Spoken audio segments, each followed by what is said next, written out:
Welcome back to Bonded Voices. The topic, when is violence acceptable? I'm Greg. I'm Ian. And this is Lauren. So we came across this topic based on where we are in the world. And I think it's a great conversation point to see, are we in a similar spot? Or are we vastly different here at our coffee table? And then, of course, the question to you, the listener. Where do you stand? I'd go as far as saying that even within a family, it's something that's, other than maybe disciplining kids with a spank or something, violence is something that's never talked about. Not that spanking's violence, but at the same time, some people would say it is. I don't know. I go back to the whole thing is the history of violence. Mankind's been violent from the creation, and it's been part of society. And we may try to say that we're not violent, and there's been great examples of people being nonviolent, like Gandhi or Dr. Martin Luther King with the nonviolent approach. But throughout history, violence has been a actor of change. Remember, and I don't want to jump in there yet on the Martin Luther King and the Gandhi one, but I do want to revisit it in a bit. But you said since creation, right? The oldest stories, Cain and Abel, first two sons of Adam, like Cain kills Abel. Yep. So violence from the very beginning, and then formation of the world, the way colonialism was carried out, the way tribal warfare was, it was all violent. Yes. But the question on the table is it acceptable, right? And what is acceptable violence, and how do we, is violence supposed to be something that we all look at as being this, oh, no, never, never, never, or is there a place for it? Well, I don't think you can have statements, the statesmanship that we have between governments without violence. What was it? Roosevelt, carry a big stick. Walk quietly and softly and carry a big stick. Yeah, and that's a smart thought, because it's like only use it if I have to. And going back, one of our other episodes, I think we said about back in the day, people used to put the gun above the fireplace. Right. And when the gun was above the fireplace, things were peaceful. When the gun was gone, it's obviously violence. Well, without violence, how do you establish, or how long can a society exist without some sort of violence? I would even say, name a civilization that had no violent tendency, or that practiced a non-violent lifestyle. And where are they now? See, I think that's a good point, right? Because I think a lot of people would say, America's such a violent place. Where isn't? Right. We just live in a blessed time where we see less of it. But I think where isn't? Yeah. We've been talking at a government level so far, nation to nation, but I think crime's been around forever. Violent crime is not anything new. Oh no, nothing. But let's stay on the government level for a while, right? And think about, when is violence of a government acceptable? And you look at the recent events in Israel, and I think I've even heard people who'd probably been anti-Israel after they saw what they saw and heard what they heard about the massacre. They're like, they have the right to just let hell loose on Hamas and the Palestinians who support them. And that's a government use of, I think, acceptable violence. And you hear these people who are like, there's going to be casualties and it's innocent civilians are going to get killed. That's what happens in war. Yeah, definitely. And I hear a lot of, it needs to be in proportion. We need proportional violence. And I think, personally, there is no such thing as proportional violence. No, it's ridiculous. The idea of violence, especially in a wartime, is to shock your enemy so much and take away their spirit to fight So you want to be over the top. You want to be the extreme violent end of things so that your enemy says, you know what, there is no chance in this. I give up.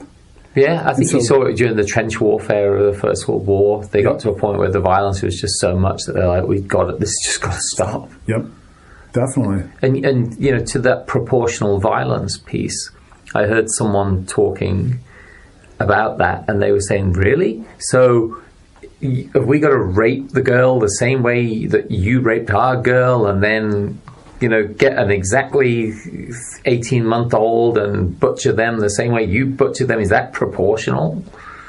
You know, it's ridiculous. It is. Yeah. It is. I mean, there is definitely, you know, we have the Geneva Convention, so we have rules to war, but violence is going to be there, and you just have to overwhelm your opponent with the violence. So going back, is violence acceptable? It is in certain circumstances.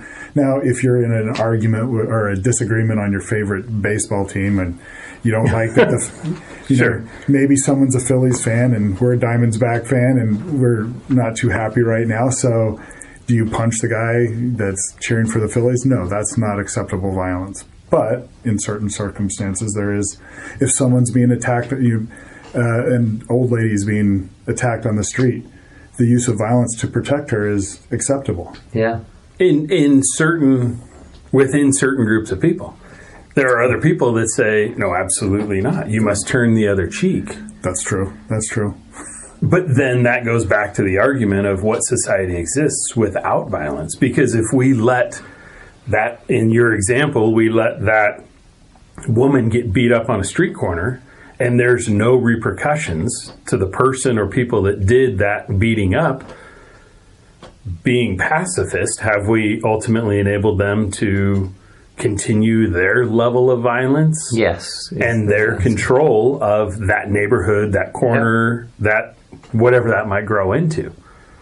So interestingly, Dan Bongino was talking today about how if you went back to the first Gulf War, America went into Iraq, and at the time, the Middle East countries were like, we're the Middle East, we're more violent than America, you know, we can stand up to anything. But when they saw the power and the violence that we carried into the first Iraq War, they said that, you know, they had the Iraqi tanks and things were so old that they were jumping out of them and running to get into pickup trucks. Sure. And we just light up the pickup truck.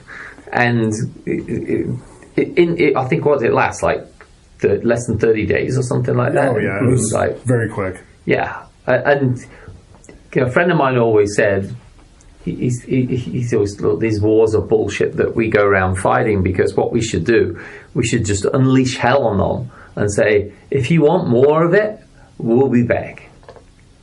Again, proportional violence. There is no such thing. You need to just overwhelm. Yeah. Well, isn't that ultimately what provides a safe society?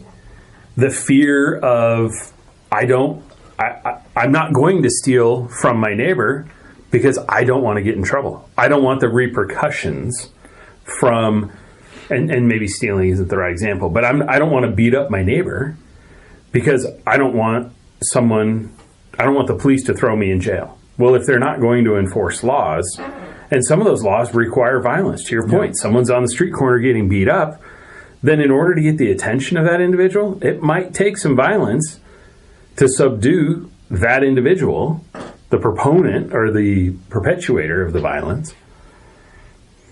I think the answer is yes. But isn't it funny on college campuses where they would frame violence as being speech? They frame violence as being a lot of things that aren't violence, the way you look at me. They've lived such a sheltered life that they don't actually know what violence is. Most people nowadays have never seen real violence. Their violence is playing Call of Duty, or occasionally the news will show something violent. They tell you about stuff that are violent, but they rarely show you the true violence. See, I actually argued with someone the other day. They need to stop blurring out dead bodies and people being abused on that have been in like a war zone and things like that, because now you've numbed people to it, and you go, oh, well, what really just happened? Like, yeah, there's no reality to it. Right. It takes it away. Well, to take that down a tangent that we may or may not want to go, all the video games that these guys play, that the kids play, where, oh, you're dead, whoop, Respawn. they respawn and they're alive again. So that removes the severity and the consequence. Right. Oh, no, that person's not dead. That person's not dead. So then they view it on another screen, very similar to the screen they play their game on. Oh, well, that's not really happening. That violence isn't really happening. Those people aren't being killed. That's AI generated. Yeah. Now, you mentioned earlier about Gandhi and Martin Luther King. Mm-hmm. I heard someone who was a philosopher years ago talk about how they're two great examples of pacifistic resistance. But one thing they noted was they were both engaged with a government that was extremely civil. The British government in India and the American government over here. Not that either of those governments are, choir boys, any stretch of the imagination, but at the same time, it wasn't like they were under Pol Pot or they were under Stalin. And if you look at, Bonhoeffer during the Second World War, they eventually hung him. Yeah, you're only allowed to be a pacifist if your opponent allows you to be a pacifist. Right. Yeah, absolutely. At their will, you're a pacifist. Otherwise, you're just a you're dead man, probably. Yeah. Sure. The question with, is violence acceptable? And we don't want it to come across that we're like, yeah, beat them up, kill them, whatever. It's more of a case of the use of violence, and this may sound odd, to stop future violence. Sure. And if this ridiculousness lately of we need to replace police with social workers. Do you really think, or does any of us really think that a visit from someone saying, "Now, Johnny, you need to stop dealing drugs and pointing guns at people, and we need to talk about this," rather than the SWAT team kicking their door down, hog tying them and dragging them out? Well, I think some irony in all of that is that many of the elected officials that are pushing for that have their own security team. Absolutely. And so there's a bit of hypocrisy. Who are willing to commit violence if they're threatened. Yep. Right. Yeah. Absolutely. Yeah. So do as I say, not as I do. Yeah. Those same individuals that want to portray this I am Gandhi mindset, they fully understand that doesn't work. Otherwise, they wouldn't have their own security detail. Yeah. So if we're asking the question, when is violence acceptable? I think if we take it to civil disobedience, is violence acceptable in civil disobedience? At what level of civil disobedience? So there's a fine line between violence and protesting, and then just a full-on riot. Because I think once you go to violence, your message gets lost sometimes. But maybe that's the only way to get your point across too. Yeah, well, and we look back last couple of years, you've had the Antifa violence, you have Black Lives Matter violence, you could say they had the January 6th violence. So you've had all those different, moments of violence. Some of those groups thrived by burning down police stations and shooting people and doing that. Yeah, they definitely did. That's whether it's acceptable. Short term. No, absolutely. Yeah, I don't think violence ever long term wins. You run out of people to kill. Well, I think that's the idea of violence. You don't want, like we were talking earlier, look at the Punic Wars with Rome, right? They went after Carthage and they finally had enough, and they just erased them from the map. Right. There's no great Carthage empire you're looking at. You don't really study Carthage now except for, oh yeah, they were there and then they were destroyed, right? Extreme violence wiped them from it, and then they became no problem anymore. Right. Well, it's a different tangent, but we've all been around those people that when their children were young, they threatened their children but never enforced it. Don't do that or I will. I'm going to count to 5, and when I'm done, you're going to be in trouble.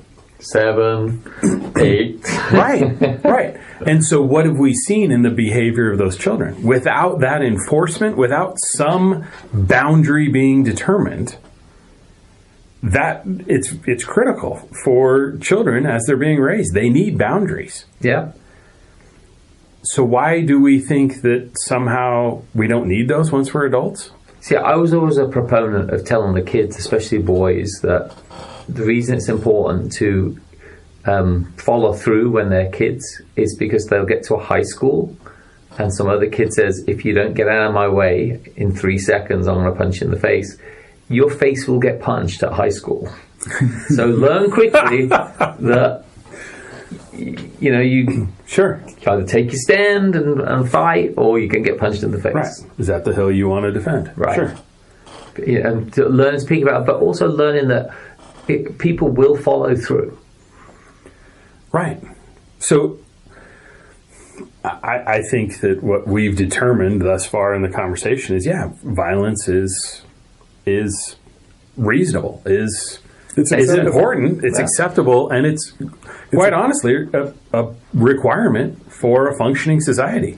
See, I would even go as far as saying America is not America without the violence against the British. You're right. Definitely. There isn't a country around that wasn't established without violence. And so it may start violently, and not that we're telling everyone out there to go be as violent as you want to get like something great or peaceful or whatever, but there is you just got to be honest about it. There's a point in all great nations, England included, Australia, everyone, where there's got to be a certain amount of violence in their past. Mm-hmm. It's not all justifiable. It's not all right, but it's I don't know. It's interesting because the idea of accepting it and calling it acceptable almost endorses it, and not that. We read about it. I don't want to be at the other end of a gun, or the other end of a rope, or the other end of. I completely agree, and I think all the examples that we've shared at this discussion are extreme situations. So I don't think that any of us are sitting here saying that this is, if your coffee was served to you at the wrong temperature, violence is acceptable. Right. By no way, shape, or form. And I think that we all need to be very respectful of our fellow man out on the street. And the ability to try and walk a mile in their moccasins and all of those various things. But push comes to shove, we've got to have, for society to function, there needs to be some rule, and enforcement of that rule may come with violence. Yeah, well, I think anytime you have police officers with guns or batons or whatever, they may not lead with the violence, but it's the secondary. Mm-hmm. And so, okay, we've covered macro violence. Let's think about micro issues of violence. Where in the world would micro examples of violence be acceptable? And I think about, defending your family as an area where you could say absolutely violence is acceptable at that point in time. Oh, definitely. Or if you see someone that requires help and they're, the morality of helping your fellow citizens, you need to be able to help them, and sometimes that requires violence. Absolutely, yeah. I would hate to think that I would walk by watching someone getting mugged. Not saying that I'm going to, win that, violent situation, but I'd hate to say that I walked by watching somebody be beaten to death, and then how could you live with yourself afterwards? Yeah. I've always thought for a second that for me, if if I saw, let's say, a woman being sort of beaten in the street or raped, I wouldn't run up to them and be like, hey, hey, hey, because I'm thinking, oh, now I've got to fight him. Mm-hmm. I've always thought I'd be really sneaky about it and find some way to clock him from behind without knowing it. You know? Sure. Well, but ultimately, what does that do? That diffuses the situation. So you're using violence to diffuse the situation. Yeah. Probably end up in jail for it, but like in our society. But. Right. I think, that's a given. Because that guy who, and it's amazing the stories that have come out about the guy on the train with the knife who, what's his name, Daniel Carey or something, like basically choked the guy out. Right. Mm-hmm. And they're everyone's trying to say, oh, he's being overly violent and blah, blah. The guy's got a knife in a closed quarters. Actually, the violence that he chose saved that guy's life, most likely. It saved other victims' lives. Oh, absolutely. And potentially his life, because if, he has to, if he's fighting police officers and he escalates it even further, he has a chance of being killed. See, I found like he did amazingly admirable that he was willing to engage like that. And I know I haven't got the cojones to go that depth, all the fighting skills you may. I don't. I'd probably throw Lauren, jump in. But it is important, and in the same way that there are areas of acceptable violence. As a man, as you get older, as being a father and things, you think to yourself, would I have the stomach to do it? Well, I think that we've probably all had situations where we've responded more forcefully than we thought. I know that there have been times where I've been in situations where I felt somebody within my group, within my family, has been jeopardized, and at that point in time, I behaved in a way that many people would have been surprised, because it was snap in. It's fight or flight, right? And I can't pick How fast were you running? I can't pick up all of my family and run. No. And so then it's all right. I've got to defend. Yeah. There's a good video that's going around right now where it asks a series of mothers, would you kill for your kids? Oh, the mothers all said yes. Guarantee it. No. No? All the mothers said no. What? They're like, would I kill? Like, why would I want to kill somebody? See, I would have thought the Tiger Mom would have came out and all these mothers that they would just been like... Then they asked a few dads, and all the dads were like, 100%. In a heartbeat. Just so I understand this correctly, of all of the moms that were polled, none of them said that they would kill to defend one of their children. That is correct. Let's make the assumption that grouping that they polled was some obscure... There were a lot of younger people in that group. And they're being very, probably. They're being very literal about it. Well, I'd be... If the person died who I was fighting off, who was trying to hurt my kid, I do not care. Right. I will go straight for my sandwich, my coffee, and... wait for law enforcement to turn up. Maybe like there's another one where they say, is your stuff more important than someone's life? When someone does home invasions. Yeah. And actually I think it's not about my stuff. It's about principle. Yeah. Well, they made the decision their life wasn't as important as my stuff. Right. And you don't know that they're just going to stop at stealing your stuff. If they're stupid enough to go into a house where, they potentially could get killed, you have to think that they have other intentions than just stealing a few things. Yeah. Well, to wrap this, we just want to say, think about violence in your world. Think about how it's affected you. Think about proportionality within micro situations, and then think big picture when it comes to, especially countries and their sort of responses. Yeah, I would agree. I think. It's a interesting subject since we're talking, there's so much violence in the news right now.